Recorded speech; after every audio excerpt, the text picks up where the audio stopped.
Mission institute में आप सभी का स्वागत है।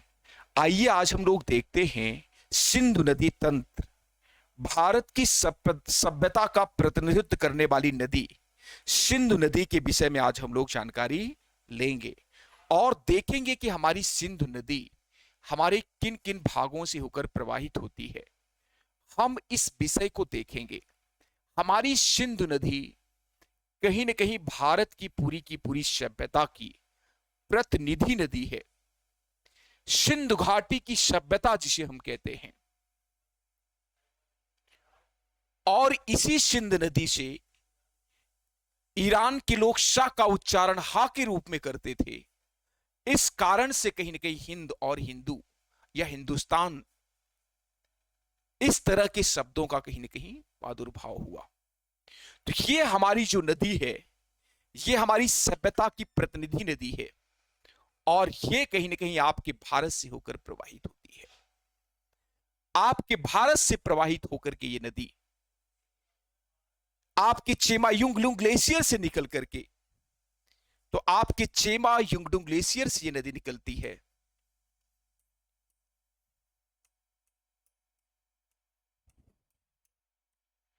ग्लेशियर से ये हमारी नदी निकलती है।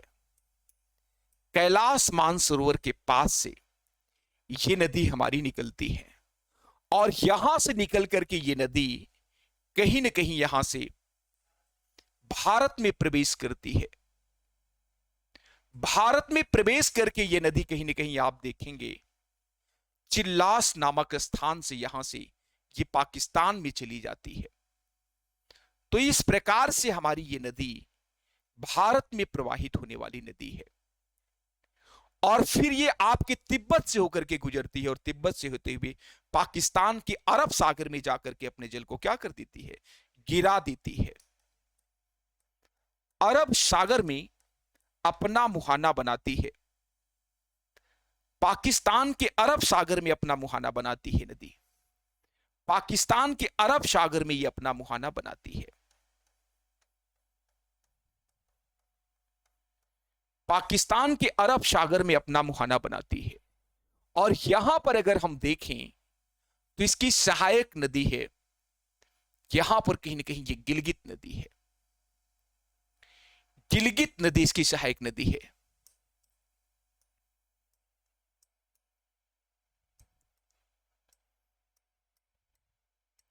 और यहां पर कहीं ना कहीं एक नदी आती है जिसे हम कहते हैं गलवान, और इसी गलवान की एक सहायक नदी है जिसे हम श्योक नदी के नाम से जानते हैं। ये नदी इसमें आकर के मिल जाती है और फिर यहां से एक नदी निकलती है सुलेमान किरथर की पहाड़ियों से, जिसे हम काबुल नदी कहते हैं। काबुल नदी। और फिर यहां से एक नदी निकलती है अफगानिस्तान से, जिसे हम कहीं ना कहीं क्या कहते हैं, कुंभा नदी कहते हैं, कुर्रम नदी कहते हैं। ये हमारी कुर्रम नदी है। और फिर यहां से हमारी एक नदी निकलती है जिस नदी को हम लोग यहां पर आकर के मिलती है, जिस नदी को हम लोग कोमल नदी कहते हैं। कोमल नदी है हमारी।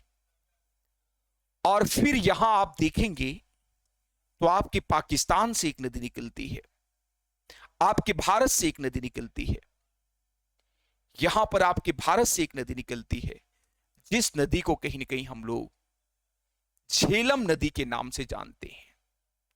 ये झेलम नदी इस प्रकार से भारत की सीमा बनाती हुई ये नदी फिर जाकर के झेलम नदी है। ये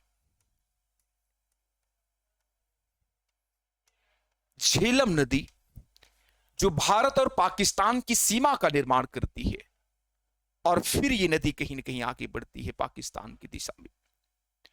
और फिर यहां से निकलने वाली एक हमारी नदी है, उस नदी को कहीं ना कहीं हम लोग जानते हैं चिनाब नदी के नाम से। ये हमारी चिनाब नदी है जिसका जन्म हिमाचल प्रदेश में होता है और ये चिनाब नदी जाकर के मिल जाती है झेलम नदी से चिनाब नदी में आकर के मिल जाती है। आपकी झेलम नदी से चिनाब नदी में आकर के क्या हो जाती है, मिल जाती है। ये हमारी चिनाब नदी है। और फिर यहां पर आप देखेंगे इसका जन्म शेषनाग झील से होता है।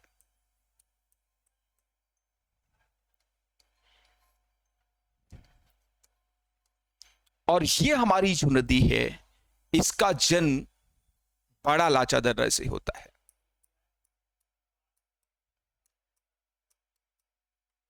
और फिर ये यहां पर जाकर के चिनाब नदी आगे बढ़ती है। फिर हमारी यहां पर एक नई नदी है, लंबी नदी है, झेलम चिनाब। ये हमारी रावी नदी है।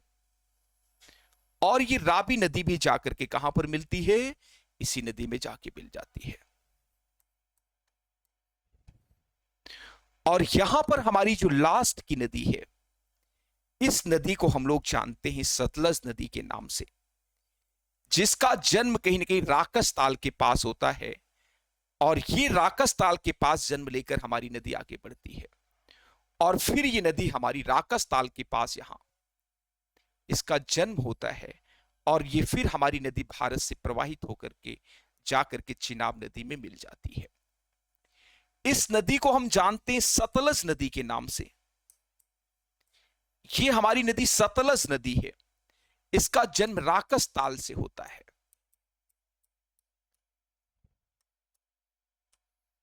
यह राक्षस ताल इसे कहते हैं। और फिर यहां से ब्यास कुंड के पास से हमारी एक नदी निकलती है। ब्यास कुंड के पास से हमारी एक नदी निकलती है, जो आकर के कहीं ना कहीं पंजाब में ब्यास कुंड के पास से हमारी एक नदी निकलती है, जो कहीं ना कहीं आकर के कहां पर, जो कहीं ना कहीं आकर के आपके यहां पर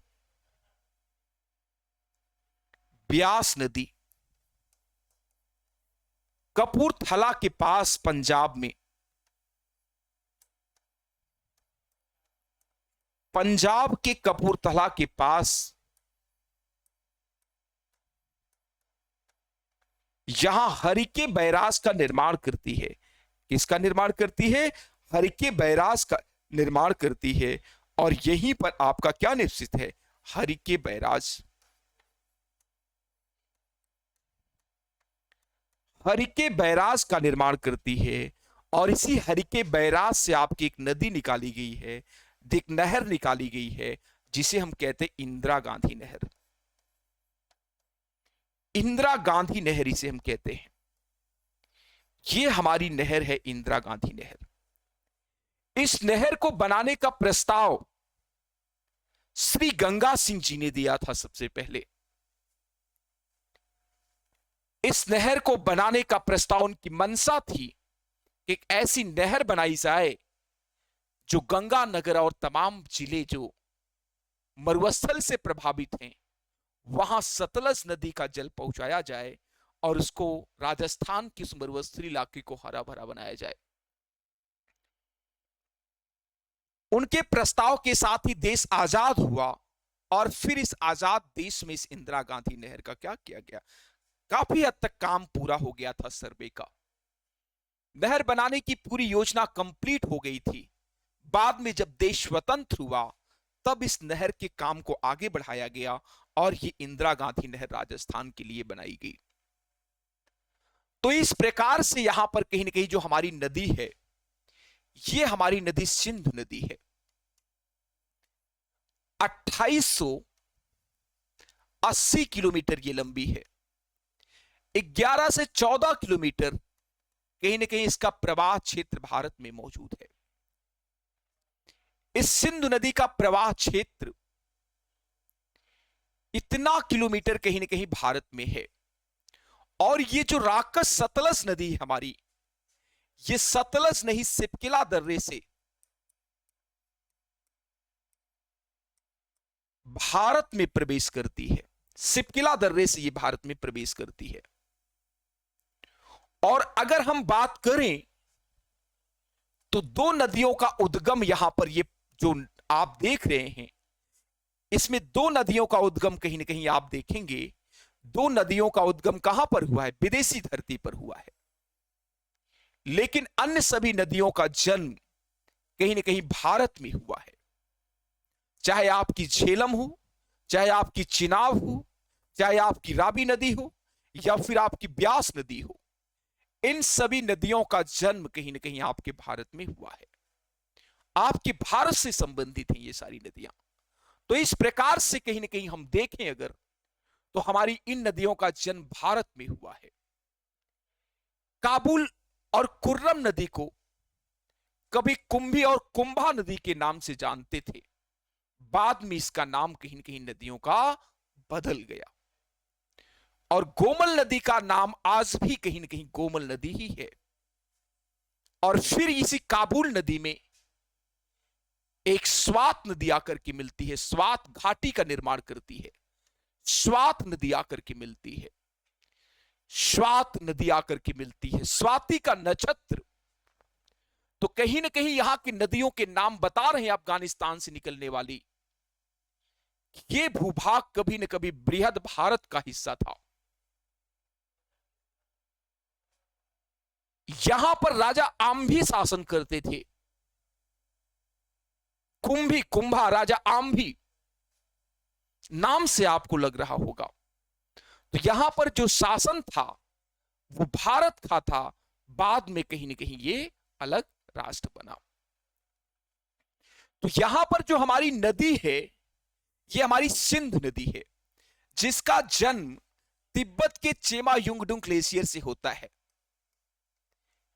तिब्बत के चेमा युंगडुंग ग्लेशियर से जन्म लेकर के कैलाश मानसरोवर के जस्ट ऊपर वाले हिस्से से जन्म लेकर के ये हमारी नदी बहती है,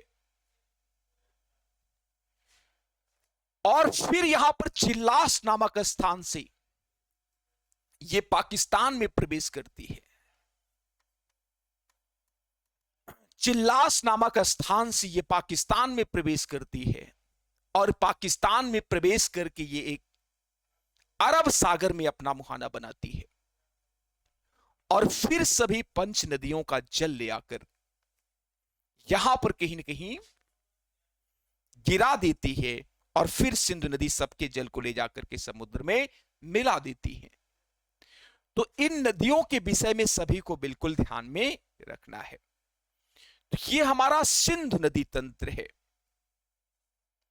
सिंधु नदी तंत्र में हमारी नदियां कहीं ना कहीं आप देखें, ये हमारी परवर्ती नदी है या पूर्ववर्ती नदी से कहते हैं, क्योंकि इसका प्रवाह कहीं ना कहीं आप देखेंगे तो हिमालय के बनने से पूर्व ही था।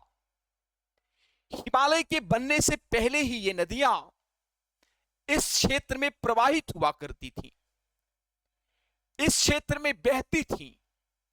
चाहे आपकी ब्रह्मपुत्र नदी हो या आपकी सिंधु नदी हो, ये सारी की सारी नदियां हिमालय के बनने से पूर्व ही कहीं ना कहीं इस क्षेत्र में प्रवाहित होती हैं।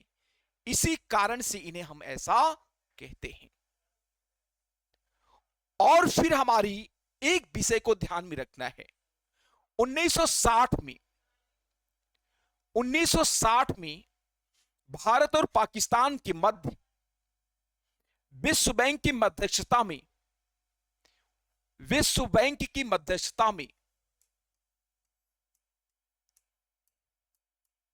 विश्व बैंक मीडिएटरी बॉडी था, जिसके तहत यह तय किया गया कि भारत की नदियों का जल, भारत की जो नदियां हैं, ये जो नदियां भारत से जा रही हैं, इसमें पश्चिम की 3 नदियां जो आपकी ये हैं, इनका कहीं ना कहीं 80% जल पाकिस्तान उपयोग में लाएगा। 80% जल पाकिस्तान अपने उपयोग में लाएगा। 80% जल पाकिस्तान उपयोग में लाएगा।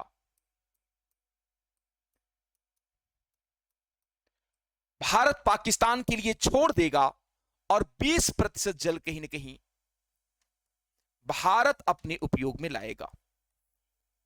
ये कहीं ना कहीं आपकी, इन्हें पश्चिम की नदियां कहते हैं, या फिर इन्हें ऊपर की नदियों की उपमा से संबोधित करते हैं। इन नदियों का जल इस प्रकार से उपयोग में लाएगा और फिर यहां पर कहीं ना कहीं हमारी क्या होती है, नीचे की नदियां होती हैं। इन नीचे की 3 नदियों का जल, ये जो हमारी 3 नदियां हैं, इन नीचे की 3 नदियों का जल कहीं ना कहीं कौन उपयोग करेगा? इन नीचे की 3 नदियों का जल, ये नीचे की जो हमारी 3 नदियां हैं, इनका कहीं ना कहीं जो जल होगा वो उपयोग में लाएगा भारत 80% और पाकिस्तान के लिए छोड़ेगा कितना परसेंट? पाकिस्तान के लिए छोड़ेगा 20%। नीचे की 3 नदियों का जल, या फिर हम कहें पूर्व की 3 नदियों का जल, नीचे की 3 नदियां जो हमारी हैं, या हम कहें पूर्व की हमारी 3 नदियां जो हैं, उनका जो जल होगा वो 80% भारत अपने उपयोग में लाएगा और फिर कहीं ना कहीं उन नदियों का 20% जल पाकिस्तान के उपयोग के लिए छोड़ देगा। 20% जल पाकिस्तान के उपयोग के लिए यहां पर छोड़ देगा। 20% जल पाकिस्तान उपयोग में लाएगा और 80% जल यहां पर कहीं ना कहीं भारत अपने उपयोग में लाएगा। भारत उपयोग करेगा इनका 80% भाग और 20% भाग यहां पर कहीं ना कहीं कौन उपयोग करेगा? पाकिस्तान। अर्थात इन 3 नदियों के जल में कोई भी बांध योजना या कोई भी जल रुकावट की योजनाएं भारत संचालित कर सकता है। बांध हो गया, बैराज हो गया, विद्युत उत्पादक संयंत्र हो गए,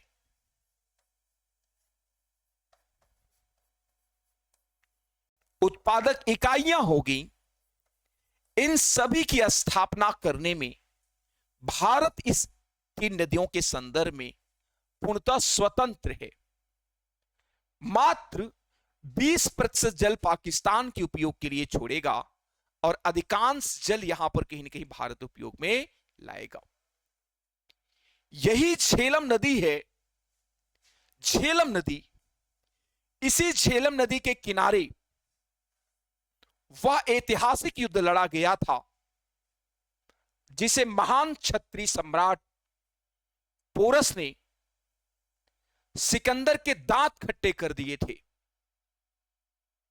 पोरस की भुजाओं ने सिकंदर को यह एहसास करा दिया था कि अगर भूल करके मध्य भारत में घुसने की हिमाकत की तो कहीं ना कहीं वहां बेहद सघन बर्बादी का, विकराल बर्बादी का सामना करना पड़ेगा।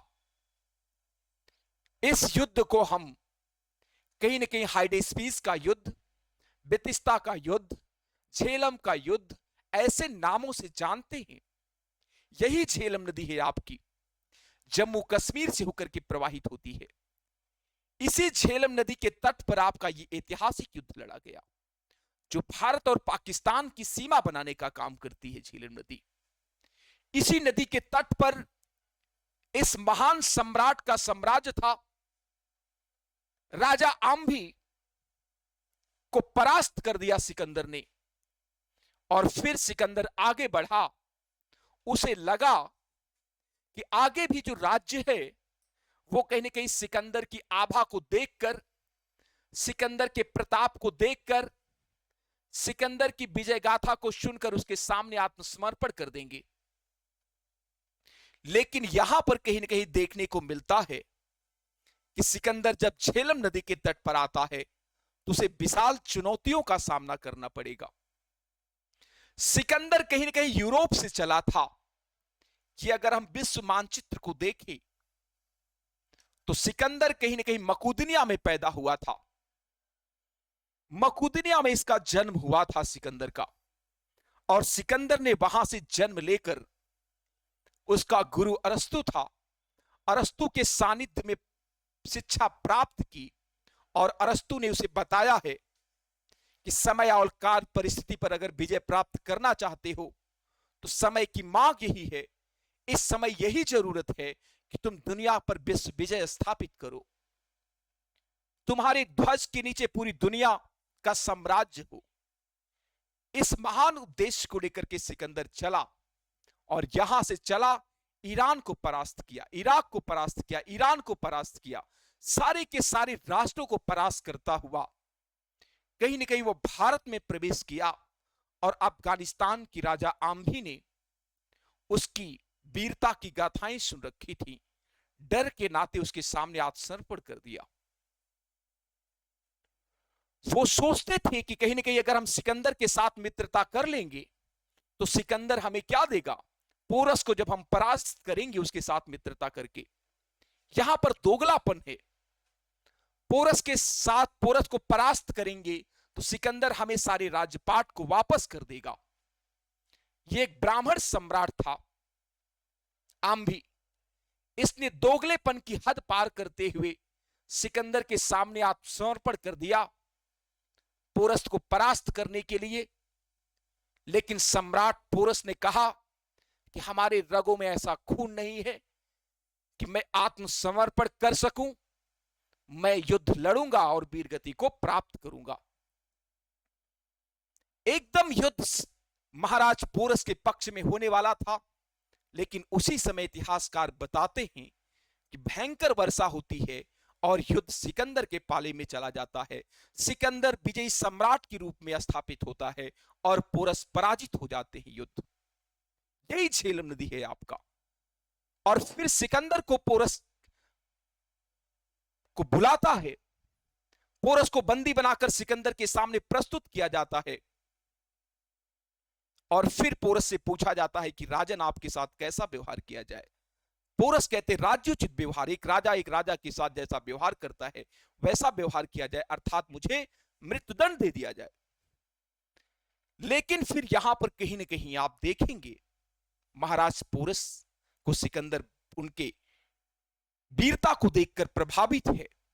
वह जानता है कि प्रकृति ने हमारा पक्ष अगर दिया न होता तो हम युद्ध हार जाते। पोरस की वीरता से वो विज्ञ है, जानता है इस विषय को। इसी कारण पोरस को बुलाकर वो सम्मानित करता है, पोरस को बुलाकर वो प्रतिष्ठित करता है, सम्मानित करता है।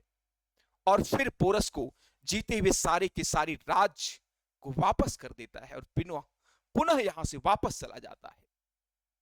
उसके जनरल्स, उसके कूटनीतिक उसे बताते हैं कि भारत के अंदर में आपको विशाल चुनौतियां मिलने वाली हैं, क्योंकि अभी ये तो क्या था, ग्लिम्स है, अभी ये झलक है, अभी और कठोर चुनौतियां आपको मिल सकती हैं। इस कारण से सिकंदर यहां से क्या हो जाता है, वापस हो जाता है अपने देश के लिए, अपने देश के लिए वापस चला जाता है। और अपने देश वापस जाते समय यही रास्ते में उसकी मृत्यु हो जाती है। मात्र 35 वर्ष की अवस्था में इस विश्व विजेता की मृत्यु हो जाती है। तो यह विश्व विजेता आपके भारत पर आया था सिकंदर। महाराज पोरस ने उसके दांत को खट्टे कर दिए। तो ये बातें हमको ध्यान में रखना है। तो यहां पर हमारी जो नदी है, इस नदी को हम जानते हैं किस नदी के रूप में, झेलम नदी के नाम से इसे हम जानते हैं, झेलम नदी के नाम से इसे हम जानते हैं। और फिर यहां पर आप देखेंगे आपकी ब्यास नदी है, यहां पर आपकी ब्यास नदी है और फिर यहीं पर आकर के ये ब्यास कुंड से निकलती है और क्रमशः ऐसे आकर के हिमाचल प्रदेश और पंजाब राज्य में प्रवाहित होकर के यहां पर अपना जल गिरा देती है। और यहीं से कहीं ना कहीं आपकी जो नहर बनाई गई है, इसे हम इंदिरा गांधी नहर के रूप में जानते हैं। यह हमारी 650 किलोमीटर लंबी नहर है और कहीं ना कहीं राजस्थान के श्रीगंगानगर जिले में गेहूं उत्पादन के लिए एक वरदान के रूप में साबित हुई है। और इस तरीके से हमारी नदियां, ये गिलगित नदी, श्योक नदी, गलवान नदी और फिर हमारी स्वात नदी, काबुल नदी, कुर्रम नदी, इस तट पर आकर के कहीं ना कहीं सिंधु से मिलती है। और इस तट से इन सब नदियों का जो स्थल है, इसी को हम क्या कहते हैं, पंचनद कहते हैं। इसे हम क्या कहते हैं, पंचनद कहते हैं। 5 नदियों का क्षेत्र क्या कहा जाता है, पंचनद कहा जाता है। या इसे हम कहते हैं पंजाब। पंजाब मात्र भारत में ही नहीं है, वो पाकिस्तान में भी है और भारत में भी है। पंजाब केवल भारत में नहीं है, ये कहीं ना कहीं पाकिस्तान में भी है और भारत में भी है। इसी को हम कहते हैं पंज आब, 5 नदियों का। आब मीन्स होता है जल, ये उर्दू का शब्द है। पंच माने होता है 5 नदियों का जल जहां पर हो उसे हम क्या कहते हैं, पंजाब। तो देखिए ये सिंधु घाटी सभ्यता से इस नदी का संबंध है। इस महान सभ्यता का विकास कहीं ना कहीं इसी नदी के किनारे हुआ था। इसी नदी के किनारे वो महान सभ्यता फूली फली और आगे बढ़ी। और इसका इतिहास से, इतिहास की बहुत सारी घटनाक्रमों को ये नदियां चश्मदीद गवाह हैं। चाहे वो महाराज सम्राट पोरस के साथ होने वाले भयंकर बेतिस्ता का युद्ध हो। तो ये बातें हम सबको ध्यान में रखनी है। इसी के साथ जय हिंद, जय भारत।